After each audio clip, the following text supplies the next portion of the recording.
అశ్వమేధ యాగం అంటే అసలు అర్థం ఏమిటి? ఇది కేవలం యాగమా లేక ఆధ్యాత్మిక రహస్యమా?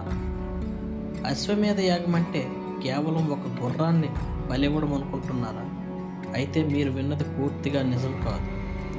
ఈ యాగం వెనుక ఒక గొప్ప ఆధ్యాత్మిక రహస్యం దాగి ఉంది. మనిషి మనస్సు మరియు ఆత్మతో సంబంధం ఉన్న రహస్యం. అశ్వమేధ యాగం అనేది పురాతన భారతంలో రాజులు చేసే ఒక మహాయాగం. బయటికి చూస్తే ఒక రాజ్య విస్తరణ కోసం చేసే యాగంలా కనిపిస్తుంది, కానీ లోపల ఒక ఆధ్యాత్మిక అర్థం ఉంది. అశ్వ అంటే గుర్రం మాత్రమే కాదు, అది మన మనసుకు ప్రతీక. మనసు కూడా ఆ గుర్రంలాగానే ఎప్పుడూ పరిగెడుతూనే ఉంటుంది. ఒక ఆలోచన నుంచి ఇంకొక ఆలోచనకు, ఒక కోరిక నుంచి ఇంకొక కోరిక.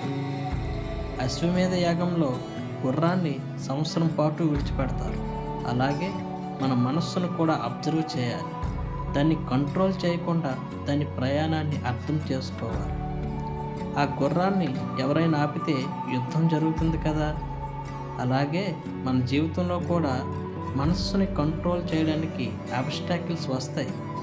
కోపం, ఆశ, భయం, ఇవన్నీ మనలో ఉన్న శత్రువులు.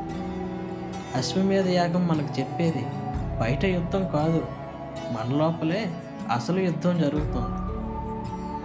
ఒక రాజు ఈ యాగం చేసి తన శక్తిని ప్రూవ్ చేస్తాడు, కానీ నిజమైన విజయం ఏమిటో తెలుసా?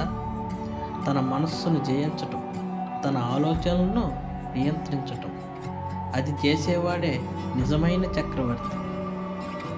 అశ్వమేధ యాగం అంటే కేవలం ఒక ఆచారం కాదు, ఇది మనస్సు మీద విజయం సాధించే ఒక ఆధ్యాత్మిక మార్గం.